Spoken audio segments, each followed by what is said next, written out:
bellas otra vez, bellas palabras de vida. Luz a las Naciones, canal cristiano de comunicación, presenta A la luz de la palabra. Un estudio expositivo de la palabra de Dios, una presentación minuciosa de toda la Escritura. Qué bellas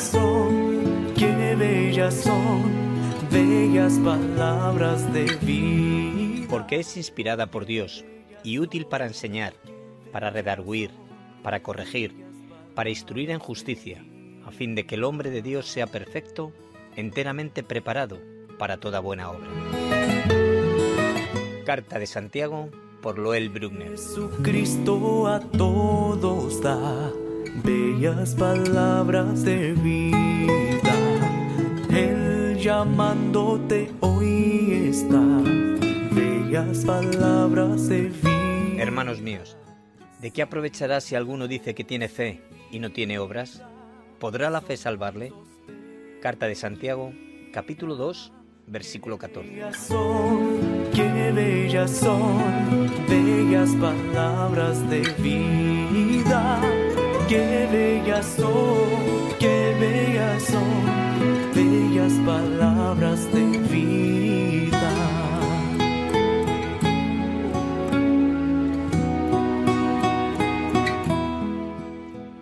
Vamos ahora, los que decís, hoy y mañana iremos a tal ciudad y estaremos allá un año y traficaremos y ganaremos, cuando no sabéis lo que será mañana, porque ¿qué es vuestra vida?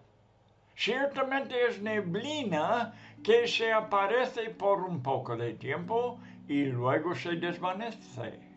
En lugar de lo cual deberíais decir, si el Señor quiere, viviremos y haremos esto y aquello.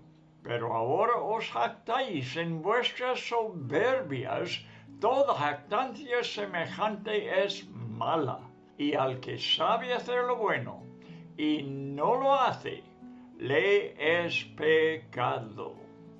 En Santiago 4:13 podemos aprender acerca de la presunción, incluso en los asuntos más básicos y comunes de la vida.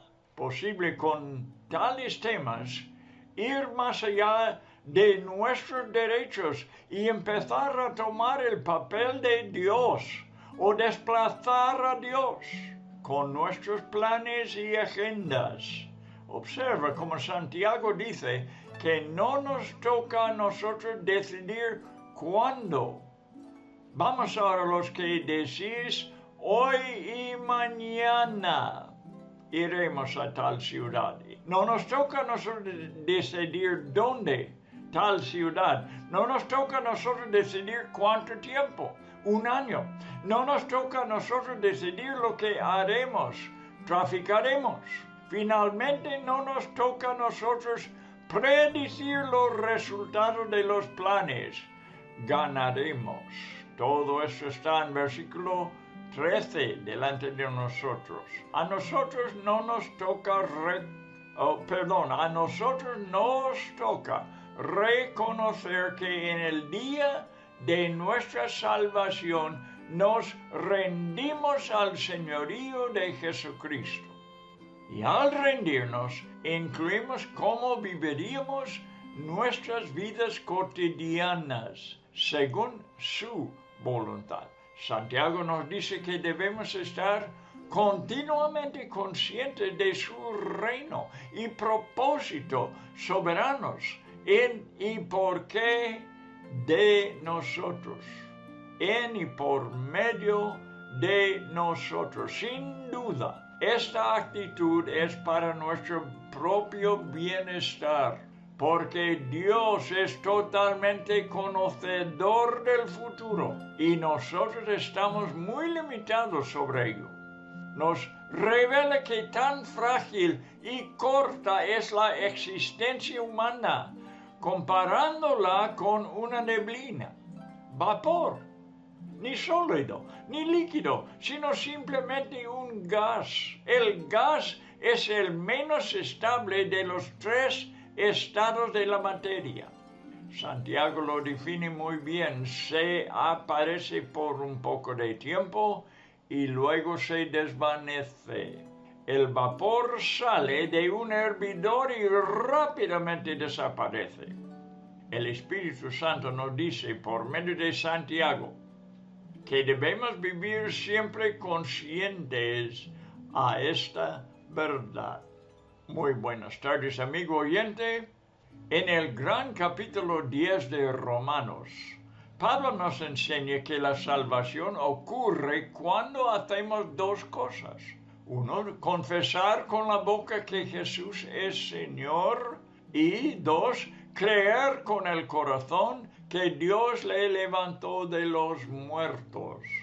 Acabamos de ver que al reconocer el señorío de Cristo, rendimos la vida cotidiana en sus manos, como todo el futuro. El versículo 13 de Santiago 4 trata de cuándo, dónde, por cuánto tiempo lo queremos y qué resultados habrá. Y que todas estas cosas no están bajo nuestro control. El Señor está totalmente encargado con nuestras vidas y Él hará los planes. Como cristianos tenemos que vivir prácticamente así. El que invoca el nombre del Señor bajo estas condiciones será salvo. Enseguida aprenderemos una lección muy importante sobre lo que es llamado el ibris. No es una palabra común en español, pero procede del griego. Y ellos, los griegos, la utilizaban para describir a una persona que desafiaba a los dioses múltiples que tenían. Es una arrogancia extrema y irracionable. Veremos por qué el ser humano, cuya vida es como un vapor, tiene ibris. Creo que podemos decir que es una locura presumir que podamos controlar los asuntos de nuestra existencia. Cristo nos tiene que dirigir y a Él nos entregamos totalmente. Veremos que fue un ibris que posesionó a Lucifer y le hizo caer de su alto lugar como Dios le creó. Y ahora está destinado a andar en una existencia fútil, oponiendo al Señor. Bien, vamos a meternos en este estudio tan importante y contemplar la razón que debemos vivir dependiendo totalmente de Dios. Todos conocemos a personas que murieron en su juventud o en su niñez. Sabemos también de muchos abortos naturales, bebés muertos en el seno. Sabemos de personas asesinadas en diferentes etapas de la vida. La vida no da garantías y pasa extremadamente rápida. Nosotros, los de edad avanzada, fácilmente lo comprobamos. La vida es como el vapor, corta y delicada. Como nos dejó en shock oír de un amigo que se llamaba Jim, aparentemente con muy buena salud, de quizás 35 años, que murió por un coágulo que descansó silenciosamente en el flujo sanguíneo y de repente se instaló en su cerebro. Solamente Dios sabe y nosotros no, cuando desaparece el vapor que es nuestra vida. Por eso, el control de nuestra existencia le pertenece solamente a Él. Eso es lo que nos enseña el versículo 15 de Santiago 4, en lugar de lo cual deberíais decir, si el Señor quiere, viviremos y haremos esto o aquello. Es una arrogancia decir al contrario. La arrogancia humana es abrumadora. Es la cima de todas las debilidades morales y la más insensata. Tengo que admitir que fue hace pocos años que aprendí acerca de la palabra ibris. Vamos a estudiar esta palabra que viene a nosotros del griego. Es una palabra que viene directamente del griego y tiene un concepto griego. Hace un par de días una señora griega me dijo que siempre la usan hoy en día en el vocabulario moderno. Ellos, incluso sus famosos filósofos, la vieron como una arrogancia extrema, que no tiene ningún elemento de temor en desafiar a los dioses, como los griegos creían en muchos dioses, ¿verdad? Y ellos vieron tales personas que no tenían ningún temor de sus dioses. Como hoy en día hay personas que no tienen temor para desafiar a un solo Dios supremo, que reina en los cielos y es creador de todo. Era una locura que llevaría a una destrucción repentina.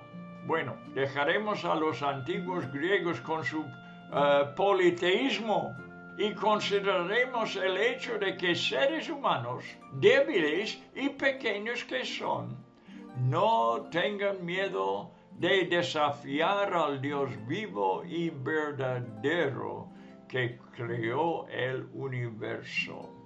Hace poco oí un predicador decir que Dios es tan grande y majestuoso que puede doblar el universo y meterlo en su bolsillo. Un ejemplo muy significante de ibris es demostrado en la caída de Lucifer, quien intentó desafiar a Dios y fue arrojado del cielo.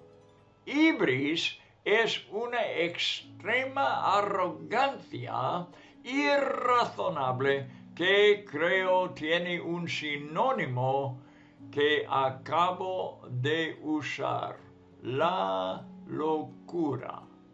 Santiago dice que los que no consideran lo corta y delicada que es la vida humana son culpables de una arrogancia maligna. Leeremos otra vez versículo 16 de Santiago 4. Pero ahora, dice Santiago, os sacáis en vuestras soberbias.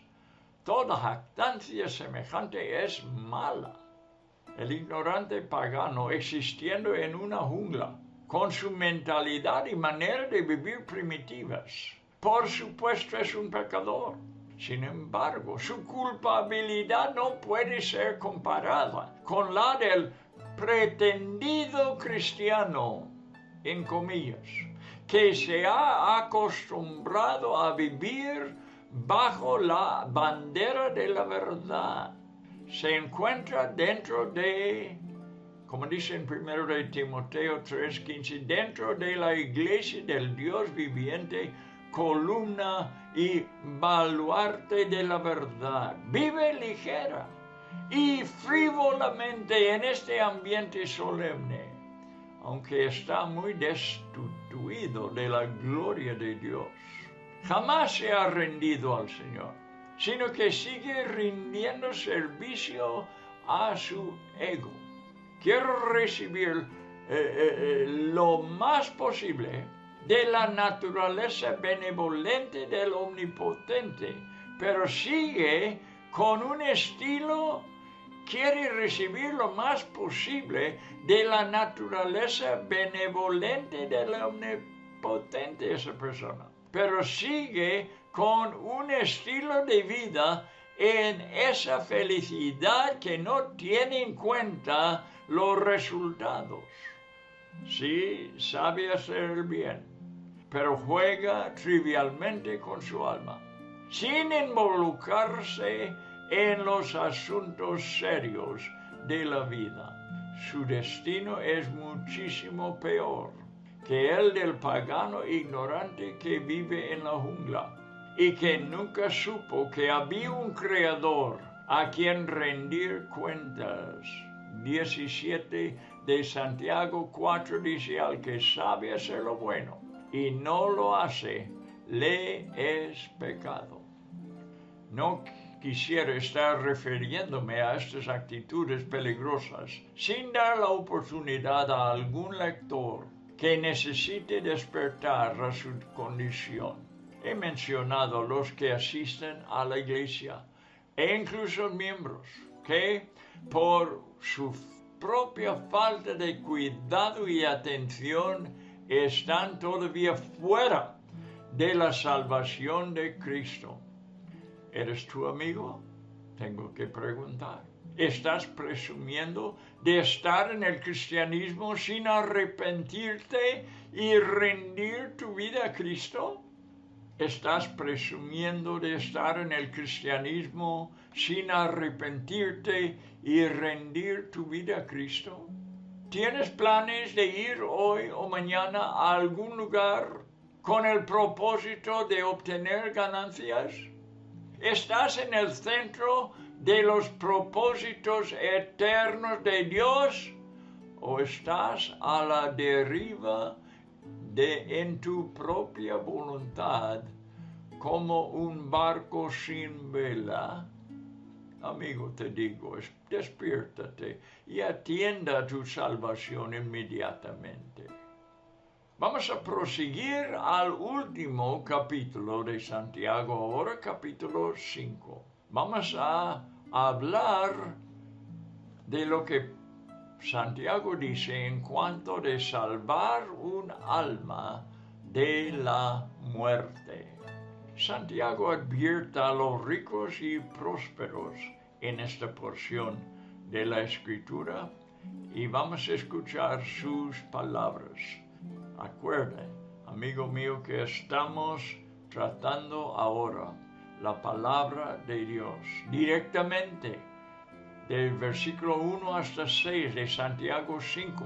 Te recuerdo, amigo mío, que estamos leyendo palabras sagradas, por lo cual Dios nos ha hablado. Pondremos mucha atención. Por favor, vamos a leerlo con temor también de Dios en nuestras almas. Estos no son comentarios, lo que voy a decir, no son advertencias, son las palabras del Dios omnipotente y omnisciente, que dice: vamos ahora, ricos, llorad y aullad por las miserias que os vendrán. Vuestras riquezas están podridas y vuestras ropas están comidas de polilla. Vuestro oro y plata están enmohecidos y su moho testificará contra vosotros y devorará del todo vuestras carnes como fuego. Habéis acumulado tesoros para los días postreros. He aquí, clama el jornal de los obreros que han cosechado vuestras tierras, el cual por engaño no les ha sido pagado por vosotros. Y los clamores de los que habían segado han entrado en los oídos del Señor de los ejércitos. Habéis vivido en deleite sobre la tierra y sido disoluto. Habéis engordado vuestros corazones como en día de matanza. Habéis condenado y dado muerte al justo, y él no os hace resistencia. Bien, Santiago no promocionó para nada la prosperidad económica. De hecho, advirtió seriamente a los ricos de su peligro. Pablo también, totalmente de acuerdo con Santiago, conocía las trampas de las riquezas. Y aunque había pocos ricos entre los cristianos, seguramente existían ellos. Él mandó a Timoteo que aconsejara.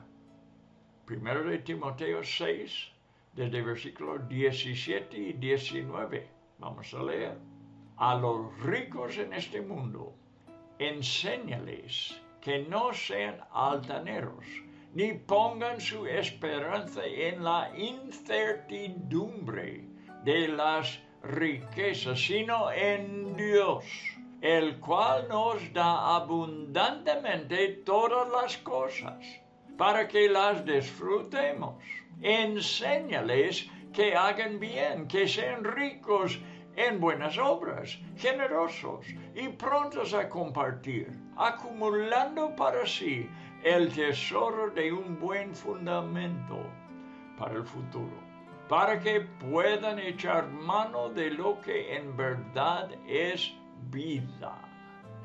Quiero que vean que el amor al dinero no quiere decir solamente acumular el dinero para sí, sino, como dice Pablo, es poner la esperanza en la incertidumbre de las riquezas.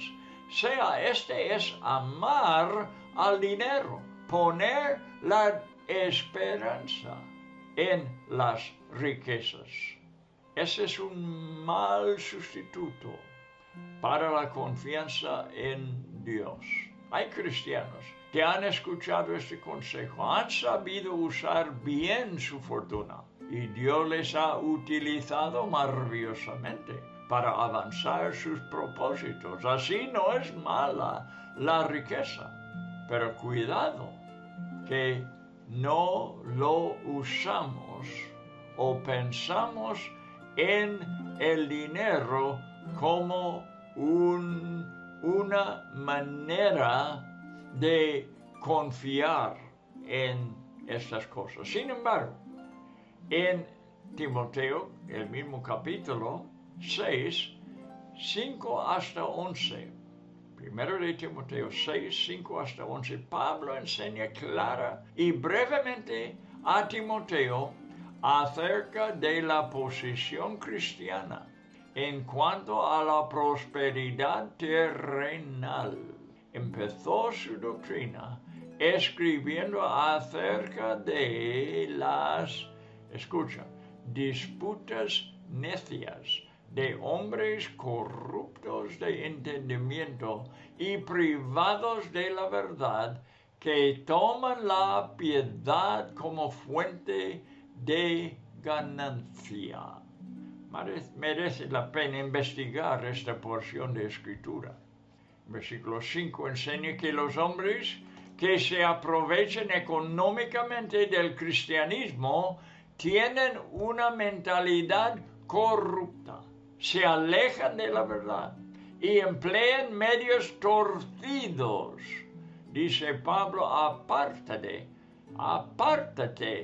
de los tales. Hay predicadores que lo hacen, y mi consejo en esta mañana, en esta tarde, es que tú, amado oyente, apártate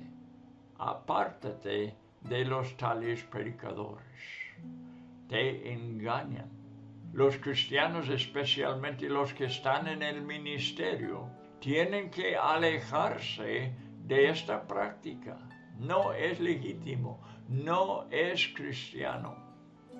Esta es la verdadera posición cristiana que cada miembro de la iglesia debe aprender y observar. Es lo que digo ahora. Primero de Timoteo 6, 6 hasta 8. Pero gran ganancia es la piedad acompañada de contentamiento, porque nada hemos traído a este mundo, y sin duda nada podremos sacar. Así que, teniendo sustento y abrigo, estemos contentos con esto. Repito, así que teniendo sustento y abrigo, dice la palabra de Dios, estemos contentos con esto, no con un anhelo de amontonar riquezas, obtener cosas mundanas que todo tendremos que dejar atrás al día de la muerte. Pablo apela al sentido común, porque la verdad innegable es que venimos desnudos a esta tierra y salimos de ella de la misma manera. Nuestro hijo David comentó sobre este asunto. Estas son sus palabras. Entramos en este planeta sin nada en las manos, pero con el paso del tiempo acumulamos posesiones, relaciones, conocimiento. No debemos aferrarnos a estas cosas fuertemente, sino palparlas sin apretar, como si fueran préstamos de Dios.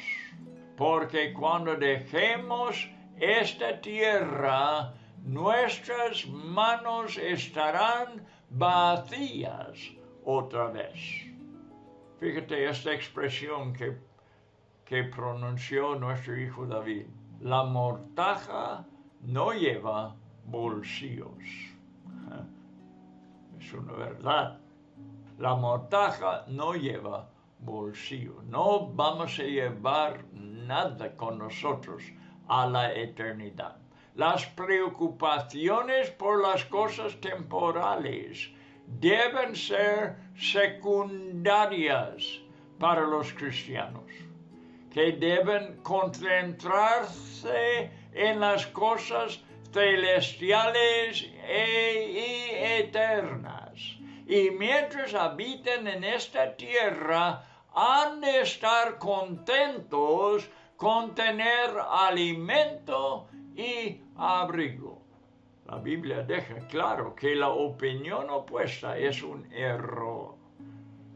Pablo otra vez en 1 de Timoteo 6.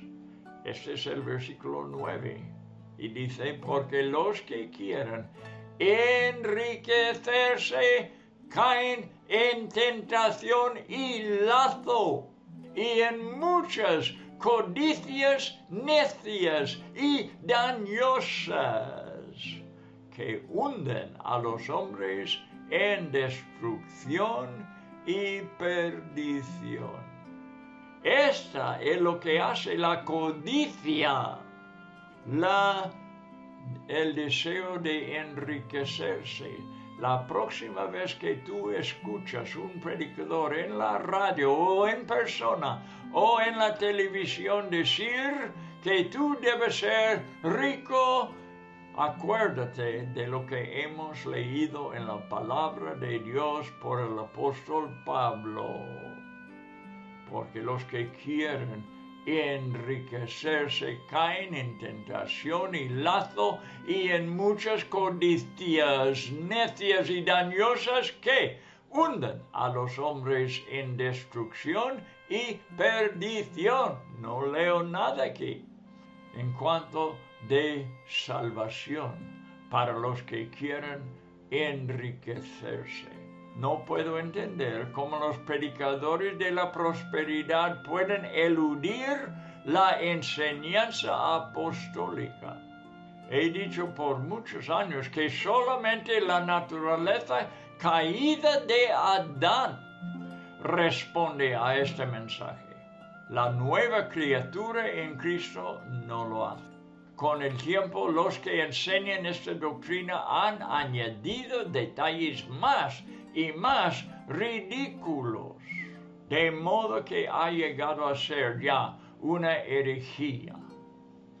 1 de Timoteo 6:10, el mismo capítulo, donde estamos considerando las palabras de Pablo a Timoteo, dice, porque raíz de todos los malos es el amor al dinero. Ahora tengo que hacer una pausa aquí y comentar sobre el amor al dinero, porque uno puede decir, no amo el dinero, yo, claro, lo uso y quisiera tener mucho más, pero eso no quiere decir que amo el dinero. Fíjate lo que decía al principio, hace un rato, que el amor al dinero es lo que nos hace confiar en el dinero, en las cosas, en poner la confianza, apartar el dinero para que tenga algo, como dice Santiago, en los días postreros, como tener alguna reserva en que confiar. Este es amar el dinero. Amamos a lo en que pongamos nuestras confianzas. Si amamos a Dios, confiamos en Él. Si amamos al dinero, confiamos en el dinero. Tenemos que ver el amor al dinero como algo que va más allá de lo que practican los tacaños.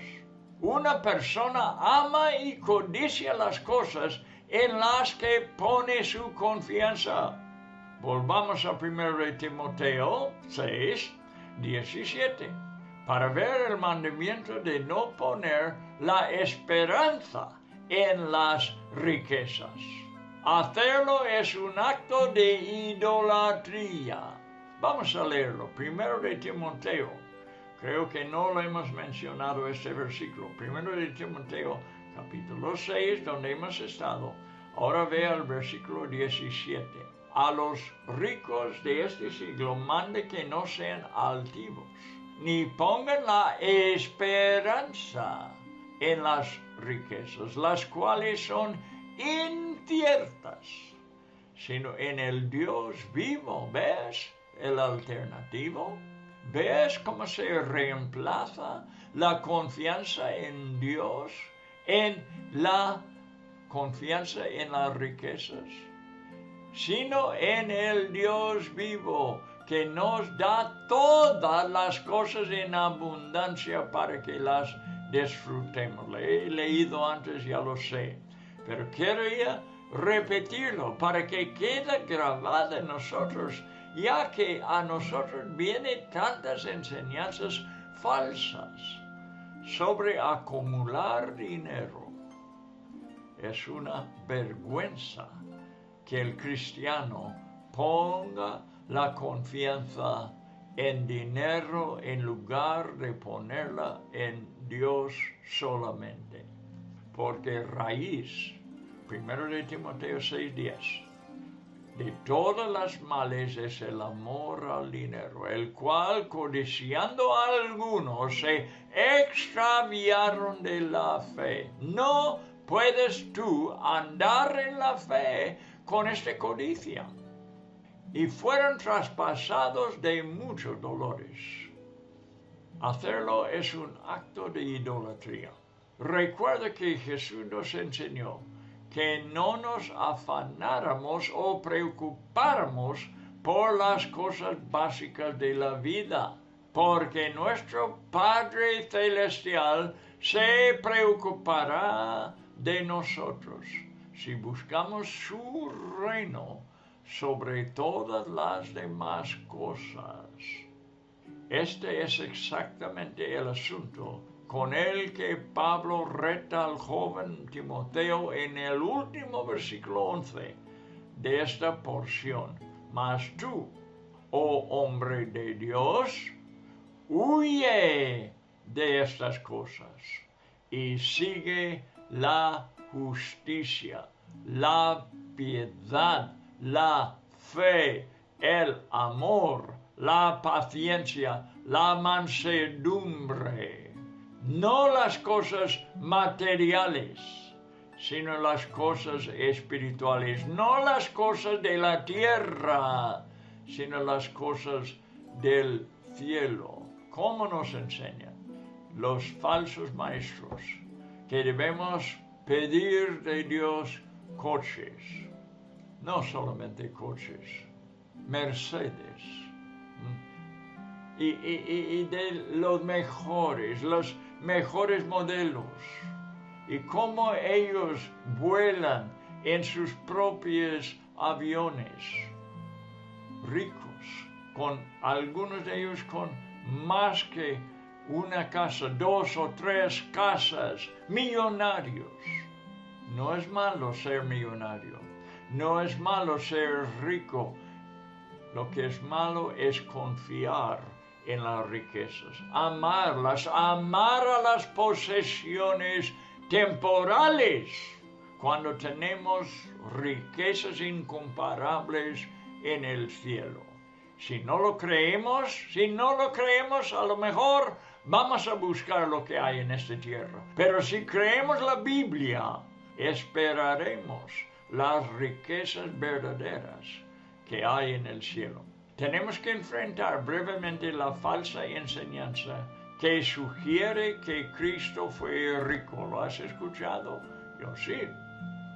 Él mismo contradijo esta sugerencia. Mateo 8:20. Apúntelo, hermano mío, que tenga un tesoro de versículos que estén contra la enseñanza de que estoy hablando. Dijo Jesús: las zorras tienen guaridas y las aves del cielo nidos, mas el Hijo del Hombre no tiene dónde recostar su cabeza. Mateo 8:20. Su padrastro, ¿te acuerdas? Yo le llamo a José su padrastro de Jesús, que fue su guardián mientras que andaba en la tierra, mientras que era joven, mientras que era adolescente. José y su madre ofrecieron el sacrificio de la gente pobre, 2 tórtolas o palominos. Cuando Jesús fue circuncidado al 8º día, vea Lucas 2:24, donde ofrecieron ese sacrificio en el templo. El regalo, o sea, el sacrificio de los más pobres. Los más ricos pudieron ofrecer animales, pero los más pobres ofrecieron 2 tórtolas o palominos. Lo ves tú en Levítico capítulo 12, versículo 8. Repito, Levítico 12, versículo 8, para ver ahí en la ofrenda de los pobres, que era José y María. El regalo de los magos seguramente ayudó a la familia para hacer el viaje a Egipto y volver a Nazaret. Pero después de 30 años, al empezar su ministerio, estos presentes se habían agotado. Él aprendió el humilde oficio de carpintero de José en la aldea de Nazaret, y sus conciudadanos no vieron nada extraordinario en el estatus social de la familia. Escucha Marcos 6:3. Marcos 6:3. La gente de su pueblo decía: ¿no es este el carpintero, hijo de María? Le llamaba Jesús mismo carpintero aquí. Hijo de María, hermano de Jacobo, José, Judas y Simón. ¿No están aquí también con nosotros sus hermanas? Y se escandalizaban de él. En el capítulo 2, Santiago enseñó a no hacer acepción de personas en la iglesia, favoreciendo a los ricos, y reclamó que tal actitud procede de malos pensamientos. Un creyente que favorece a los ricos busca alguna ventaja en este mundo temporal. Y es una vergüenza al nombre de Cristo. De vez en cuando el Señor, debido a sus propios propósitos, hizo que me cruzara en mi camino con algún individuo muy importante y conocido. Pero en general he intentado evitar intimar con personas de prestigio. Parece que Santiago pensó que era algo desagradable para un cristiano buscar tales oportunidades. La razón de por qué lo ve así es porque el cristiano debe estar enfocado en las cosas del cielo y la eternidad y no en las cosas temporales. Lo que viene sobre ellos en el futuro, es decir, en los que tengan riquezas, lo que viene sobre ellos en el futuro les hará llorar y aullar, dice Santiago. Es obvio que ellos a quienes se dirige en este capítulo son los mismos que mencionó en capítulo 2, 6 y 7. Estoy hablando de Santiago, donde dice, ¿no os imprimen los ricos? ¿Y no son ellos los mismos que os arrastran a los tribunales? ¿No blasfeman ellos el buen nombre que fue invocado sobre vosotros? Algunos que tienen recursos legítimos no están en la misma categoría de los pobres, que son ricos en fe, dijo Santiago en capítulo 2, versículo 5. Y a ellos debemos buscar compañía. No iba a pasar mucho tiempo hasta que la profecía de Santiago se cumpliera. El ejército romano invadió la tierra y asedió Jerusalén. Los ciudadanos de Judea y Jerusalén pasaron tiempos muy difíciles. Los gentiles cristianos de otras partes del mundo enviaron ofrendas para aliviar la pobreza de los cristianos de Jerusalén. No solo la iglesia, sino cada judío huyó de Israel y con el tiempo habitaron en todos los continentes bajo el sol. Perdieron su patria y el dolor que padecieron fue predicho en los versículos del 1 hasta 3 de Santiago capítulo 4. Llorad y aullad, vuestras riquezas están pudridas y vuestras ropas están comidas de polilla. Vuestro oro y plata están enmohecidos. Pocos años después que lo predijo Santiago, Israel y Jerusalén en especial fue invadido por los romanos y tenían que huir para salvar su vida. Tenían que dejar a Israel y vagaron en todo el mundo en una pobreza tremenda. Estoy de acuerdo con John Wesley en que este pasaje también puede referirse a la venganza final que será ejecutado sobre los impenitentes.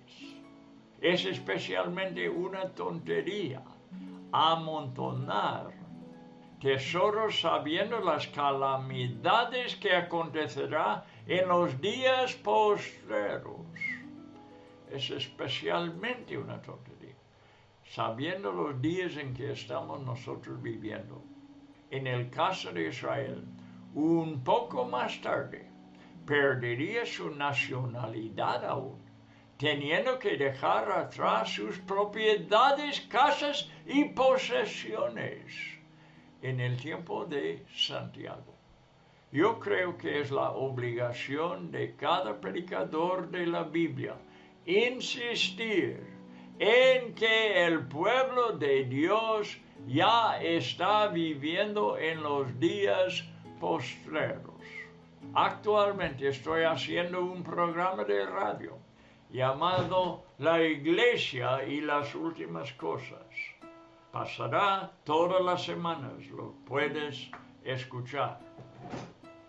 Y justo esta semana prediqué en Vigo, aquí cerca, sobre este tema otra vez. Escucha a Santiago mientras declara la palabra de Dios. Habéis, dijo Santiago, acumulado tesoros para los días postreros. Lo que pasará es que tendrán que dejar más pérdidas atrás, lo cual será un tormenta de alma y espíritu, y los atormentará. Bien, los sujetos de quienes escribe Santiago se han enriquecido ilícitamente. No han pagado a los obreros, han defraudado a los segadores. Dice que el Señor de los ejércitos es comúnmente nombrado en el Antiguo Testamento, no muchas veces en el Nuevo. Digo ese título, el Señor de los ejércitos. Santiago, con una mentalidad formada de las mismas escrituras antiguas, piensa en hebreo a la vez que escribe en griego. Por eso, él es el único en el Nuevo Testamento que usa el término el Señor de los ejércitos en el capítulo, en el versículo 4. Estamos en capítulo 5, creo que me equivoqué antes de decir que estamos en 4. Estamos en 5, el último capítulo. Ahora lo veremos. Versículo 4. Y aquí clama el jornal de los obreros que han cosechado vuestras tierras, el cual por engaño no les ha sido pagado por vosotros, y los clamores de los que habían segado han entrado en los oídos del Señor de los ejércitos, un término hebreo, mientras que escribe Santiago en griego. Santiago dijo que vivieron en deleite sobre la tierra y sido disolutos habéis engordado vuestros corazones. O sea, los placeres penetraron hasta el ser interior. Es decir, satisfacieron su alma y sus emociones con todo arte de entretenimiento y placer. Los desesperamos al ver la injusticia de nuestros días, como el salmista en el Salmo 73, versículo 3, versículo 7 y versículo 12. Lo vamos a citar. Salmo 73, versículo 3, versículo 7 y versículo 12. Él escribió: tuve envidia de los arrogantes, viendo la prosperidad de los impíos. Logran con creces los antojos del corazón. He aquí, estos impíos, sin ser turbados del mundo, alcanzaron riquezas.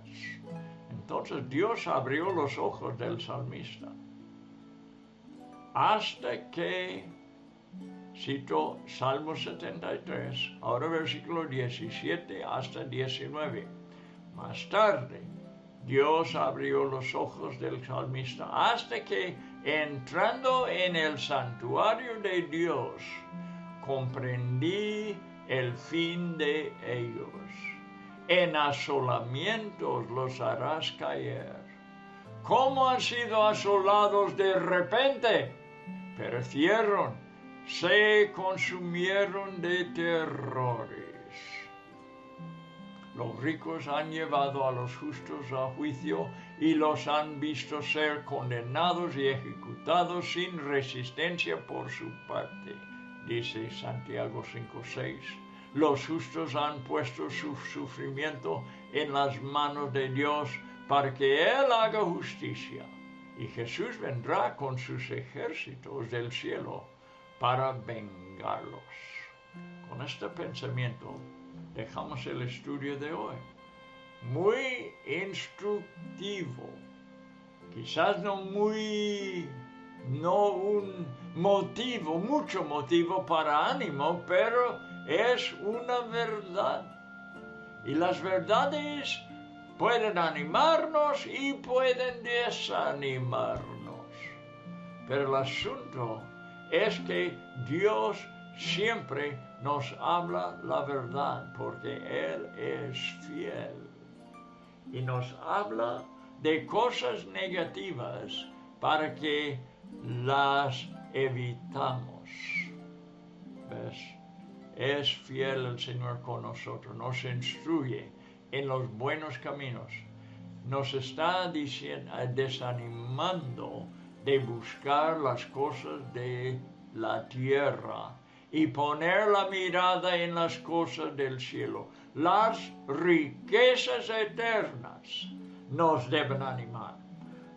El hogar celestial es lo que nos lleva adelante y nos da una alegría, una felicidad, por lo que Dios tiene reservado para los cristianos en el cielo. En la casa de mi Padre muchas moradas hay, dice el Señor. Hoy voy a prepararos un lugar. Jesús lo está haciendo en el cielo. ¿Y por qué nosotros estemos fijándonos en cosas aquí en el mundo, siendo que es así? ¿Tenemos fe en la palabra de Dios o no la tenemos? Si tenemos fe en la palabra de Dios, estaremos esperando nuestro galardón en el cielo. Bueno, concluimos el estudio de hoy. Es nuestro deseo que tú, amigo mío, amigo cristiano, aproveches de lo mejor que el Señor tiene para ti y para tu familia. Que disfrutéis de grandes bendiciones de parte de Dios en Cristo Jesús, porque hay muchas bendiciones que nosotros experimentaremos aquí en esta tierra, pero son cosas espirituales y no cosas materiales. Cosas materiales no pueden satisfacer el alma, solamente las cosas espirituales que anhelamos y que nos satisfacen y nos llenan de todas las riquezas necesarias. Bueno, con este pensamiento vamos a dejar el programa de hoy y espero que esté con nosotros en el siguiente programa, porque estamos en capítulo 5 de Santiago, que es el último. Lo terminaremos muy pronto. Hasta entonces, que Dios os bendiga a vosotros que escuchan con atención la palabra de Dios.